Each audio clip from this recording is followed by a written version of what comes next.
Good morning dear students. आज के surface chemistry के वीडियो में हम एप्लीकेशंस ऑफ एडजॉर्प्शन पढ़ेंगे और इसके अलावा ट्रू सॉल्यूशन, सस्पेंशन और कोलाइड्स के बारे में पढ़ेंगे। तो एप्लीकेशन ऑफ एडजॉर्प्शन में पहली जो एप्लीकेशन है इन प्रिजर्विंग वैक्यूम। जो डेवर फ्लास्क है उसकी जो वॉल होती है आउटर, वो डबल वॉल्ड होती है और दो जो वॉल्स हैं डबल वॉल्ड हैं, उनके बीच में एक खाली स्पेस होता है जिसे एनुलर स्पेस कहा जाता है। तो उसमें एक्टिवेटेड चारकोल को रख दिया जाता है। तो अगर कोई गैस ग्लास की इम्परफेक्शन की वजह से, आपको पता फ्लास्क के अंदर ग्लास होता है, ग्लास की इम्परफेक्शन की वजह से या किसी भी और मेथड से डिफ्यूज़ कर जाए और सब्सटेंस को ख़राब कर दे, तो वो गैस जो है एक्टिवेटेड चारकोल उसे अपने सरफेस पे क्या करता है, एड्जॉर्ब कर लेता है। इस तरह से वो जो डेवर फ्लास्क है वो अपना काम करती है। दूसरी एप्लीकेशन है गैस मास्क। तो जो लोग माइंस में जाते हैं तो वहाँ पे बहुत सारी पॉइजनस गैसेस होती हैं। तो उनके जो गैस मास्क होते हैं वहाँ पे सूटेबल एड्जॉर्बेंट प्रेजेंट होते हैं। तो वो पॉइजनस गैसेस को सूटेबल एड्जॉर्बेंट अपने सरफेस पे एड्जॉर्ब कर लेते हैं और एयर को प्योरीफाई कर देते हैं, जिससे माइंस में जाने वाले जो लेबर्स हैं या जो माइंस में लोग काम करते हैं, इंजीनियर्स हैं, उनको जो है पॉइजनस गैसेस नहीं इनहेल करते बल्कि प्योरीफाइड एयर को ब्रीद इन करते हैं। क्लैरिफिकेशन ऑफ शुगर, मैंने कल के वीडियो में आपको बताया था कि शुगर जो है शुगर केन से बनती है, उसके कलर को एब्जॉर्ब करने के लिए हम उसमें एक्टिवेटेड चारकोल डाल देते हैं। ये मैंने डिटेल में बताया था। क्रोमेटोग्राफिक एनालिसिस इसकी चौथी एप्लीकेशन है। तो इसमें सर्टेन सब्सटेंस की सिलेक्टिव एड्जॉर्प्शन होती है बाय पर्टिकुलर सॉलिड एड्जॉर्बेंट और इससे हम 3 या 4 डिफरेंट डिफरेंट जो सब्सटेंसेस का मिक्सचर है उसको हम एक दूसरे से अलग करते हैं एड्जॉर्प्शन की टेक्निक से, जिसे क्रोमेटोग्राफिक एनालिसिस कहा जाता है। फिफ्थ एप्लीकेशन है कैटलाइसिस। कैटलाइसिस में क्या होता है कि कैटलिस्ट जो सॉलिड होता है उसके सरफेस के ऊपर जो रिएक्टेंट हैं जो गैशियस फॉर्म में हैं, वो सॉलिड कैटलिस्ट के सरफेस पे आके एड्जॉर्ब हो जाते हैं। वहाँ पे उनकी कॉन्सेंट्रेशन इंक्रीज़ कर जाती है। कहाँ पे? एड्जॉर्बेंट पे। और एड्जॉर्बेंट जो है वो सॉलिड है और कैटलिस्ट का काम कर रहा है। वहाँ पे गैसेस की जब कॉन्सेंट्रेशन इंक्रीज़ कर जाती है तो वहाँ पे वो रिएक्ट करते हैं, प्रोडक्ट बन जाता है, डिसॉर्प्शन हो जाती है। तो रेट ऑफ रिएक्शन जो है वो क्या करता है, इंक्रीज़ कर जाता है और इस थ्योरी को एड्सॉर्प्शन थ्योरी कहा जाता है। ठीक है, क्लियर है। सिक्स्थ एप्लीकेशन है पेंट इंडस्ट्री में। जो पेंट है उसमें कोई डिजॉल्व्ड गैसेस नहीं होनी चाहिए और जिस सरफेस पे पेंट करना है वहाँ पे भी कोई एड्सॉर्प्शन गैसेस वगैरह की नहीं होनी चाहिए, जो कि होती है नॉर्मली। तो अगर ऐसा होता है तो पेंट जो है वो वॉल पे चिपकेगा नहीं बेटर तरीके से। तो पेंट में डिज़ोल्व गैसेस को ख़त्म करने के लिए उसमें सूटेबल एड्सॉर्बेंट डाला जाता है। नहीं, पेंटर ने नहीं डालना होता। आपने देखा भी होगा वैसे कि पेंट करने वाले जो पेंट करते हैं तो उसमें स्पिरिट वगैरह या ऐसे कुछ लिक्विड्स डालते हैं, तो वो बेसिकली एड्सॉर्बेंट का काम करते हैं। जितने भी सर्फेसेस होते हैं जैसे अपने फर्नीचर को पॉलिश करनी है, आपने नहीं मतलब पॉलिश करने वाले ने करनी है। तो फर्नीचर को पॉलिश करनी है तो उसके ऊपर गैस की, लिक्विड की या सॉलिड की कोई ना कोई लेयर अटैच हो सकती है। तो इस लेयर को रिमूव करने के लिए वो वेटिंग एजेंट जैसे कि स्पिरिट, आपने नाम सुना होगा, स्पिरिट को यूज़ करते हैं और जब पॉलिश की जाती है फर्नीचर पे तो स्पिरिट की स्मेल भी आती होती है फर्नीचर की पेंटिंग से। तो ये जो स्पिरिट है एड्सॉर्बेंट का काम करती है। ये इसकी जो कोटिंग है फर्नीचर पे, ये क्या करती है कि फर्नीचर के ऊपर अगर कोई सॉलिड, लिक्विड, गैस, कोई भी सब्सटेंस है जिसकी एड्सॉर्प्शन हुई हुई है तो उसकी डिसॉर्प्शन कर देती है। या ये जो स्पिरिट है इसको अपने ये जो गैसेस वगैरह हैं, एड्सॉर्बिट हैं, उनको अपने सरफेस पे एड्सॉर्ब कर लेती हैं। हार्ड वाटर को सॉफ्ट करने के लिए भी एड्सॉर्प्शन का इस्तेमाल किया जाता है। ये आपने 11th स्टैंडर्ड में पढ़ा था कि हार्ड वाटर को सॉफ्ट कैसे किया जाता है। इसके अलावा एयर में से मॉइस्चर को रिमूव करना हो तो मैंने आपको पिछली वीडियोस में बताया था कि सिलिका जेल जो है मॉइस्चर को रिमूव करता है, और मैंने ये आपको अच्छी तरह से बताया था कि जो बाई चांस आप मार्केट से कोई चीज़ें बाय करते हो स्टैंडर्डाइज कंपनीज की, तो उसके अंदर से एक छोटी सी थैली निकलती है जिसको आप फेंक देते हो, वो उसमें सिलिका जेल पड़ा होता है। वो तो सिलिका जेल जो है वो मॉइस्चर को उस सब्सटेंस में से एब्जॉर्ब करता रहता है। इलेक्ट्रिकल चीज़ों में, इलेक्ट्रॉनिक चीज़ों में, रेफ्रिजरेटर में, एयर कंडीशन में, ऐसी थर्मस फ्लास्क में से, रेब वाटर कूलर में, ऐसे सब जगह पे ये प्रेजेंट होता है। ऐसे ही एड्सॉर्प्शन इंडिकेटर होते हैं जो कि केमिस्ट्री की लैब में आपके लेवल पे, आपके सिलेबस में तो नहीं है कोई ऐसी टाइट्रेशन। तो इसमें क्या होता है कि इंडिकेटर क्या होते हैं जो बताते हैं कि रिएक्शन कंप्लीट हो गया। एक सब्सटेंस को आप बिरट में लेते हो और एक सब्सटेंस को आप नीचे बीकर में लेते हो तो टाइट्रेशन करते हो ना। तो इंडिकेटर जो होते हैं वो आपको एंड पॉइंट डिटरमिन करने में हेल्प करते हैं। तो ऐसे ही एड्सॉर्प्शन इंडिकेटर होते हैं जो आपको एंड पॉइंट के बारे में बता देते हैं।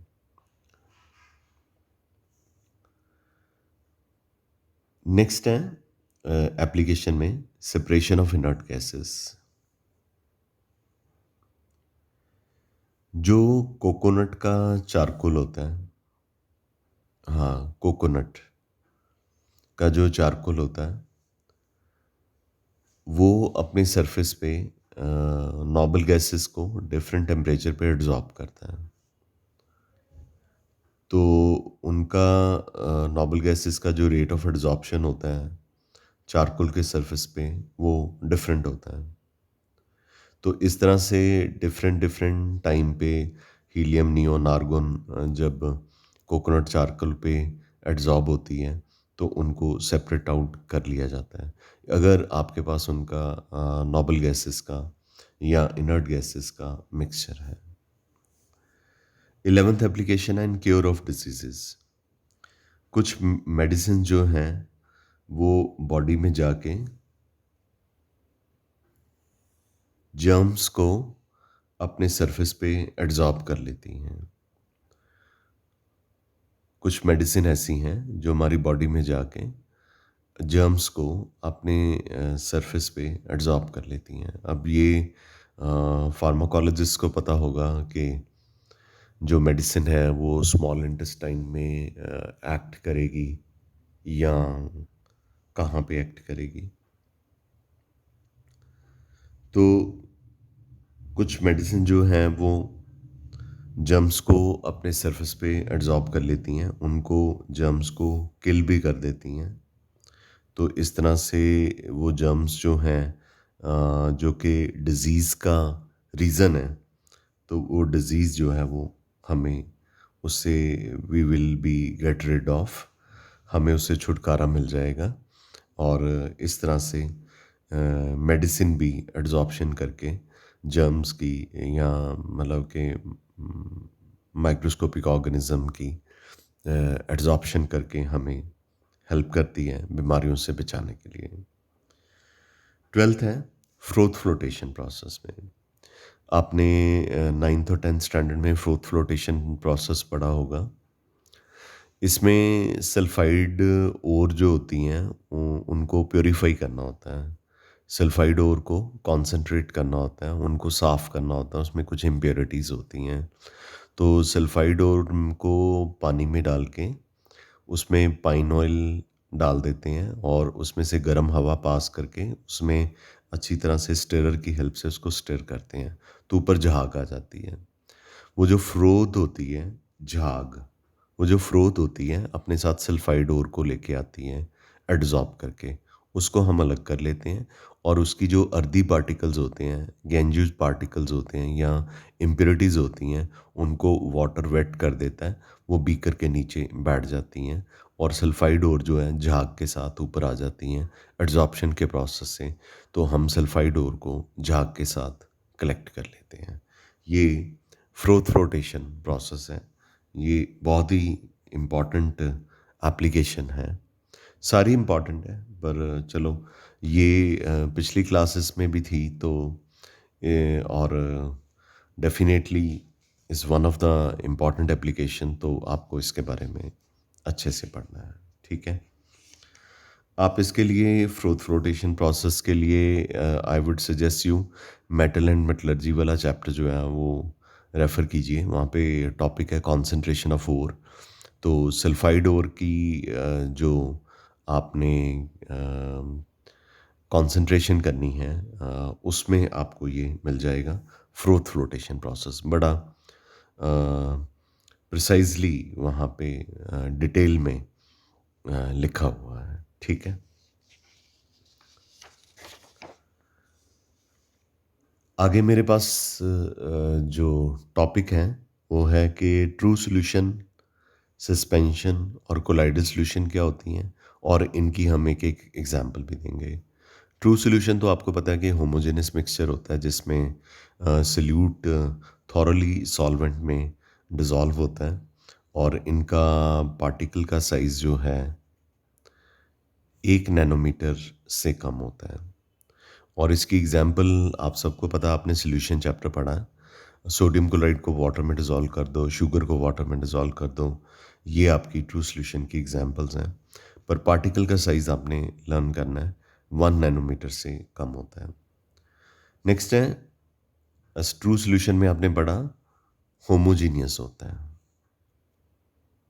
यानी कि सल्यूट और सॉल्वेंट एक दूसरे में, सल्यूट सॉल्वेंट में इतनी थॉरली डिज़ोल्व हो जाता है कि आपको ये एक ही फेज़ में चले जाते हैं, आपको पता ही नहीं चलता कि सल्यूट कहाँ पे है, सॉल्वेंट के अंदर कहाँ पे डिज़ोल्व हो गया। ठीक है, वो बिल्कुल आपको पता ही नहीं चलेगा। ओके, सस्पेंशन पे आते हैं। ये एक हेटेरोजेनस मिक्सचर है, हेटेरोजेनस मिक्सचर है। मतलब अब हम होमोजेनस नहीं कह रहे, हेटेरोजेनस कह रहे हैं। इसमें स्मॉल इनसॉल्युबल पार्टिकल्स जो हैं वाटर में प्रेजेंट होते हैं। अब हमने कह दिया स्मॉल इनसॉल्युबल पार्टिकल वाटर के अंदर प्रेजेंट होते हैं और इनके पार्टिकल का साइज़ जो है 100 नैनोमीटर से ज़्यादा होता है। मतलब बड़े पार्टिकल होते हैं जो इनसॉल्युबल होते हैं और इनका साइज़ जो है 100 नैनोमीटर से जो है वो ज़्यादा होता है। एग्ज़ाम्पल है dirt particles in water. Water के अंदर जो डर्ट पार्टिकल्स होते हैं या थोड़ी सी मिट्टी डाल दो, हम्म, तो वो एक सस्पेंशन वाली एग्ज़ाम्पल बन जाएगी। कोलाइडल सॉल्यूशन भी हेटेरोजेनस सॉल्यूशन होती है,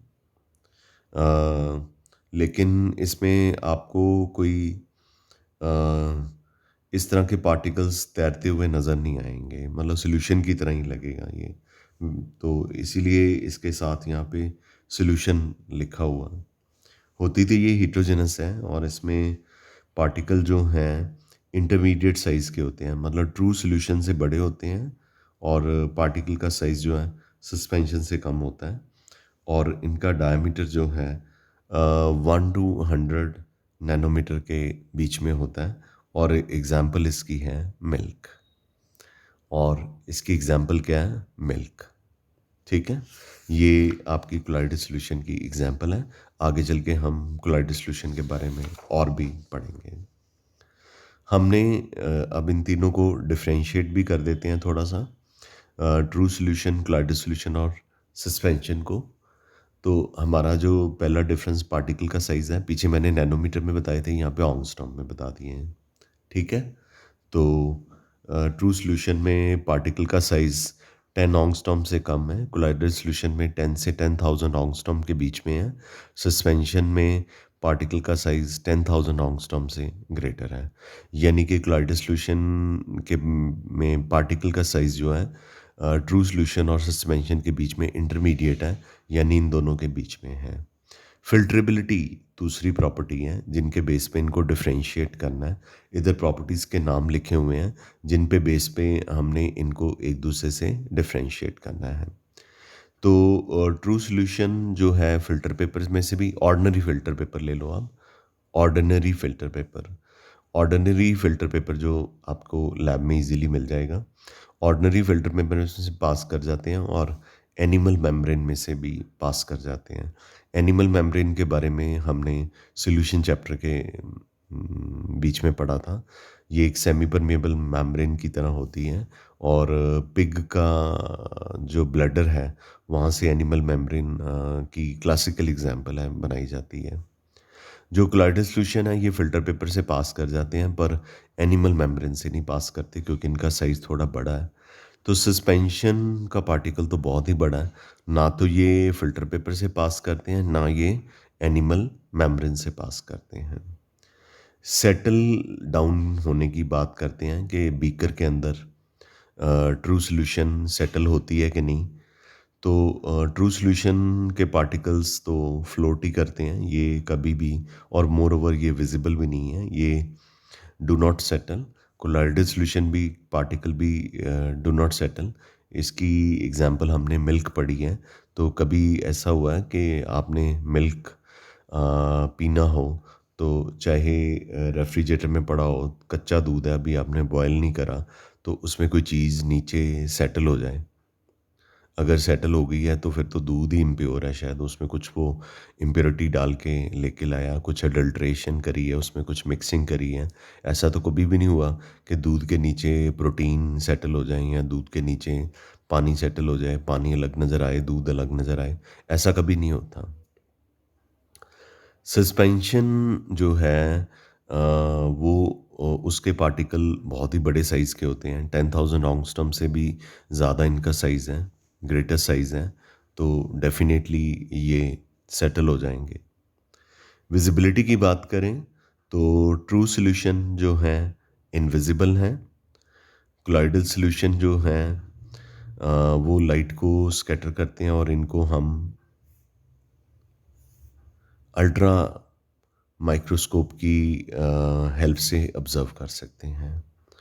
और ये पार्टिकल जो हैं विजिबल हैं नेकेड आई से, ये सस्पेंशन के नेकेड आई से नज़र आ जाते हैं। माइक्रोस्कोप के नीचे देखना क्यों है, अगर नेकेड आई से नज़र आ जाते हैं। लेकिन अगर बाय चांस नहीं नज़र आते नेकेड आई से, तो आप इसको माइक्रोस्कोप, ऑर्डिनरी माइक्रोस्कोप से देख सकते हैं। Diffusion, true solution quickly diffuse करती है, कोलाइडल सॉल्यूशन थोड़ी स्लोली डिफ्यूज़ करती है। सस्पेंशन जो है वो डिफ्यूज़ ही नहीं करती। Appearance, true solution clearly normally clear होती है और ट्रांसपेरेंट होती है।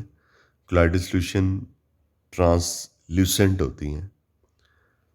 ठीक है, और जो सस्पेंशन है ओपेक है, इसके आर पर आप बिल्कुल भी नहीं देख सकते। I am sure this is clear to you.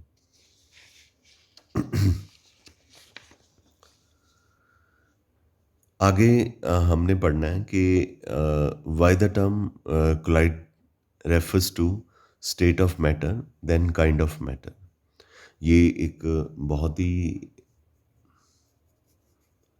Important question है कि जो टर्म कोलाइड है उसको स्टेट ऑफ मैटर कहा जाता है, काइंड ऑफ मैटर नहीं कहा जाता।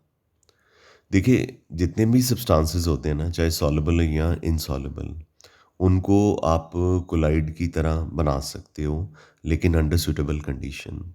जैसे सोडियम क्लोराइड को वाटर में डालोगे तो ये ट्रू सॉल्यूशन है, लेकिन अगर आप सोडियम क्लोराइड को बेंजीन में डाल दोगे तो ये कोलाइडल सॉल्यूशन बन जाएगी। इसका मतलब कोलाइडल सॉल्यूशन जो है वो स्टेट ऑफ मैटर ही है। ये मैटर की एक और चौथी टाइप नहीं है, ये स्टेट ऑफ मैटर ही है। और इसी तरह से साबुन जो है वो कोलाइडल सॉल्यूशन बिहेव करता है वाटर में, लेकिन अल्कोहल में डाल दोगे तो क्रिस्टलॉइड की तरह बिहेव करेगा। क्रिस्टल के भी छोटे साइज़ के पार्टिकल जो होते हैं उनको क्रिस्टलॉइड्स कह देते हैं। ठीक है, आगे चल के मैं आपको क्रिस्टलॉइड के बारे में भी बताऊंगा। मुझे याद आ रहा है कि हमने प्योरीफिकेशन ऑफ कोलाइडल सॉल्यूशन पढ़नी है, तो वहाँ पे आपको मैं क्रिस्टलॉइड के बारे में बताऊंगा। तो वैसे क्रिस्टलॉइड अभी बता देता हूँ। क्रिस्टलॉइड के पार्टिकल का साइज़ जो है क्रिस्टल से छोटा होता है। क्रिस्टल आपने लैब में देखे होते हैं। तो हम बता रहे थे कि किसी भी सब्सटेंस को आप under special condition colloidal solution बना सकते हो, तो इसलिए इसको स्टेट ऑफ मैटर कहना, ना कि हमने कहना कि ये एक और मैटर की टाइप है। सॉलिड लिक्विड सॉल्यूशन के अलावा कोलाइडल चौथी टाइप आप इसको बना के बैठ जाएं, ऐसा नहीं है। क्लियर है? यहाँ तक आपको क्लियर है? Thus colloid do not form a separate class of substance.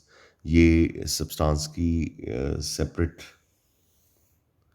Class नहीं बनाती, ये स्टेट है और सब डिवीज़न है मैटर की, और इसे कोलाइडल स्टेट कहा जाता है। क्लियर है? आई एम वेरी श्योर कि जितना काम मैंने पढ़ाया आपको अच्छे से समझ लग गया होगा। इतना मेटिकुलसली तो ब्लैक बोर्ड पे भी नहीं लिखा जा सकता जितना मेटिकुलसली यहाँ पे इस पेपर पे लिखा हुआ है। केमिस्ट्री में केमिकल रिएक्शंस और थ्योरी बहुत होती है, तो केमिकल रिएक्शंस को भी आप रनिंग ब्लैक बोर्ड एक बहुत ही लार्जर चीज़ होती है।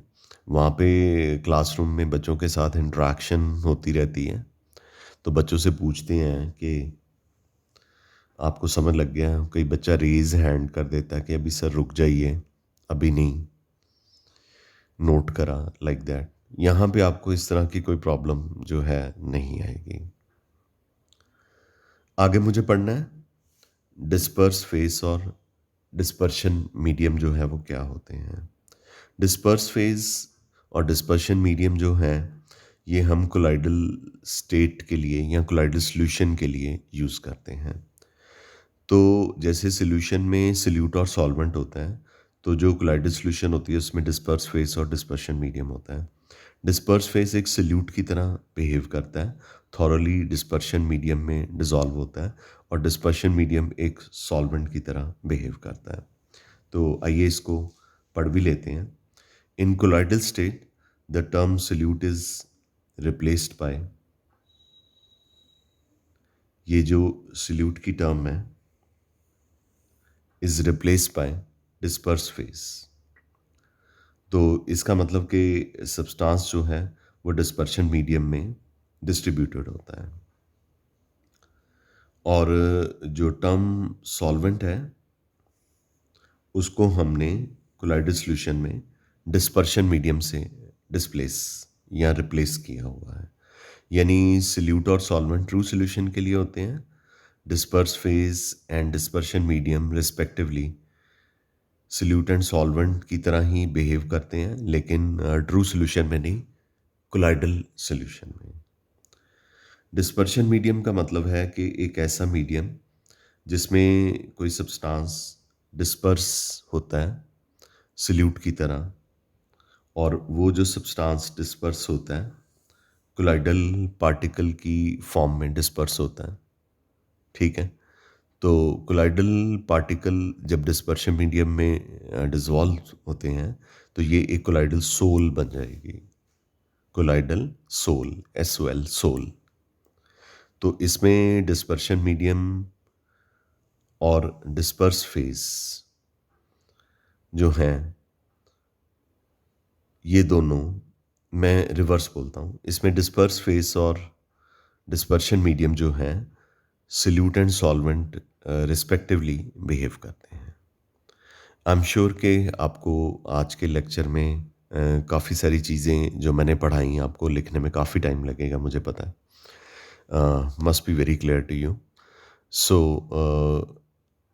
आज मैं इतना ही आपको लेक्चर पढ़ाना चाहता हूँ।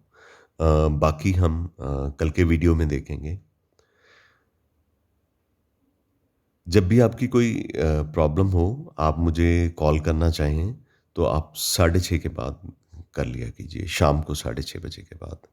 उससे पहले वीडियो मेकिंग प्रोसेस और राइटिंग प्रोसेस चल रहा होता है, तो कई बार मैं रिवर्ट बैक नहीं कर पाता। तो व्हाट्सएप अवॉइड कीजिए। व्हाट्सएप पे बात मत कीजिए, क्योंकि उसमें मुझे चैट नहीं करनी। उसमें फिर बात बड़ी, आप एक क्वेश्चन पूछते हो, मैं एक का जवाब देता हूँ, टाइप करना होता है। फिर आप दूसरा क्वेश्चन पूछते हो, फिर मैं टाइप करता हूँ। तो टाइपिंग बहुत बड़ी प्रॉब्लम हो जाती है, बिकॉज़ ये भी लिखना होता है आपके लिए। तो ये भी लिखें, टाइपिंग भी करें आपके लिए, दैट इज़ नॉट फिज़िबल। तो आप सीधा ही व्हाट्सएप कॉल कर लो, वीडियो कॉल कर लो, नॉर्मल कॉल कर लो, ऑर्डिनरी कॉल कर लो, जैसे भी आपको ठीक लगता है, आप उस तरह से मुझसे कनेक्ट हो सकते हैं, पर चैट अवॉइड कीजिए। This is my humble suggestion to all of my students. Okay, 6:30 के बाद आप मुझे कभी भी कॉल कर सकते हैं। मैं रोज़ ये बात कहता हूँ आपको, पर आप लास्ट में मेरी ये बात सुनते नहीं हो, ठीक है? तो with this I take your leave. Thank you very much. We call it a day. Love you all. Have a blessed life. Thank you.